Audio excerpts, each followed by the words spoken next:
এই কোরআন হুদাল নাসের জন্য নাজিল করা হয়েছে। আমরা এই কোরআন পাঠ করি, এই কোরআন থেকে আমরা জ্ঞান অর্জন করি। এখন এখানে উনি বলতেছেন যে এই কোরআন ওনার উপর নাজিল হয়। প্রতিটা মানুষের উপর কোরআন নাজিল হয়। তো প্রতিটা মানুষের উপর যদি কোরআন নাজিল হয় তাহলে তো এই কোরআনের দরকার নাই। এখন যেটা নাজিল হয় উনার কাছে যে কোরআনটা নাজিল হয় উনি দাবি করতেছেন উনার উপরও নাজিল হয়। তো আমি জানতে চাচ্ছি উনার উপরে কি নাজিল হয় ওইটা আমাদেরকে বলুক। এই কোরআন তো আর দরকার নেই। কারণ উনার উপরে তো নাজিল হয়। তো উনার উপরে যেটা নাজিল হয় ওইটা আমাদেরকে একটু জানাক। কি নাজিল হয় আমাদেরকে নসিহত করুক। ওই নাজিলকৃত বিষয় দিয়া। কারণ কোরআন তো আরেক অন্যের উপর নাজিল হইছে। কোরআন তো তালেব জি। ভাই, আপনি আপনি উনি তো ভুল কিছু বলেন। কোরআন পড়ার পরে যে উনি যেটা বুঝলেন ওইটাই নাজিল হলো। ওই কোরআন উনি তো বলতে কোরআনের বাইরে কিছু নাজিল হয় তা তো বলেন নাই। উনি কোরআন পড়ার পরে যেটা উনি বুঝলেন ওইটার উপর নাজিল হলো। এবার নিলেই তো মিটে যায় ঝঞ্ঝাট। এত তর্ক বিতর্ক লাগে না তো ভাই। না ভাই, আসলেই তো আপনি এটা। বুঝেন ধরেন নাই। কোরআনটা আছে, উনার বয়স, ধরেন উনি মোহাম্মদকে অস্বীকার করতেছেন যে মোহাম্মদ মানে প্রতিটা ব্যক্তির উপরে নাজিল হয়। এখন আল্লাহ এখন যে কোরআনের আরবিতে ভিতরে পড়লে দেন তো আমরা ভাই ভাই আল্লাহ যে কোরআনের ভিতরে দেন বিভিন্ন নবীর কথা বলেন, ইব্রাহিমের উপর নাজিল করছেন, ইসমাইলের উপর নাজিল করছেন, মুসা, ঈসা, এই যে নবীগুলার নামের যে বলছেন এদের উপরে এই কোরআনটা নাজিল করা হয়েছে।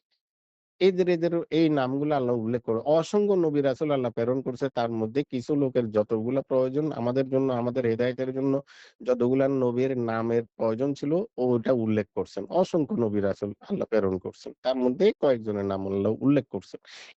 এদের উপরে কোরআন নাজিল হয়েছে। বিভিন্ন সময় কিতাব নাজিল করা হয়েছে। তারা ওই নাজিলকৃত বিষয়গুলা জাতির সামনে উপস্থাপন করা হয়েছে। এখন ওগুলাকে অস্বীকার করা শুধু মোহাম্মদকে কেন অস্বীকার করা হয়? যে মোহাম্মদ কোন ব্যক্তি নন, মোহাম্মদ কোন এই নয়, মোহাম্মদ ওই মোহাম্মদকে কেন? ইব্রাহিমকে অস্বীকার করো তাহলে, মূসাকে অস্বীকার করো তাহলে, ঈসাকে অস্বীকার করো তাহলে। শুধু মোহাম্মদকে কেন অস্বীকার করা হচ্ছে এখানে? আবে মোহাম্মদ অস্বীকার করলো কোথায়? যখন সে কোরআনটাকে মূল গ্রন্থ হিসেবে মেনে নিল, আরে তারপর ভাই কি মোহাম্মদকে বলেন গ্রেফতার করে আপনি? ফেললো না আপনি কি আলটিমেটলি। আপনি ফারুক ভাই আপনি কি শুনেন নাই?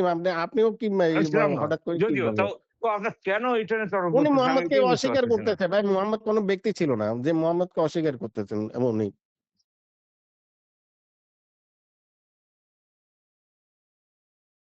আচ্ছা, আপনার সাথে কেন যে আপনার কথা শোনে লোকে, বসে বসে তাই আমি চিন্তা করি।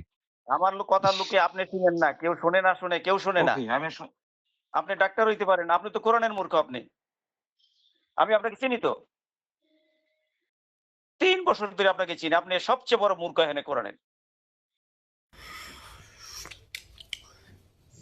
আচ্ছা ভাই মোহাম্মদ, ভাই তালেব ভাই মোহাম্মদ যে তালেব কোনো ভাই এক ব্যক্তি সেকেন্ড। এটা আপনি প্রমাণ তালেব করেন ভাই নাই। আপনি ব্যক্তি প্রমাণ করেন, ব্যক্তি প্রমাণ আপনি করেন, আর আপনি তো অস্বীকার করছেন মোহাম্মদ রসুলকে। দলিল থেকে কথা, মোহাম্মদ রসুলের উপরে যদি কোরআন নাজিল হয় আপনি কোরআন থেকে কথা বলেন, তাহলে তো রসুলকে আপনি অস্বীকার করছেন। রসুলের উপরে কোরআন যদি নাজিল হয় আপনি কোরআন থেকে কথা বলছেন না কেন? কোরআনে যা লেখা আছে আপনি তাই বলবেন, তোমরা জোরতালি দেবেন না এখানে। আপনি আরেকটা পরে একটু বুঝান।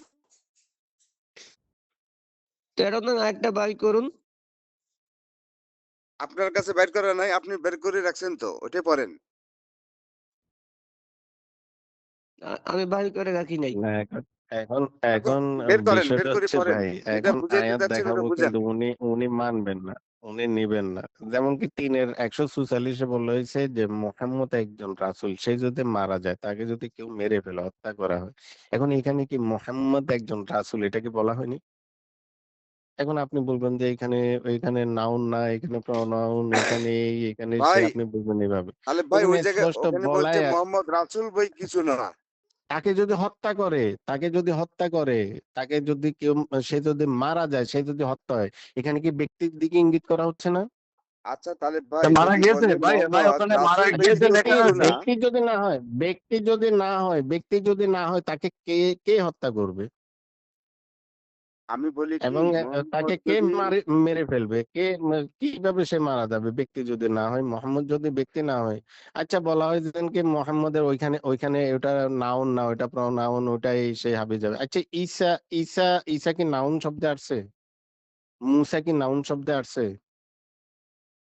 কেউ দেখাতে পারবে মুসা কি নাউন শব্দে আসছে? ওই নামগুলার তো কেউ অর্থ করে না।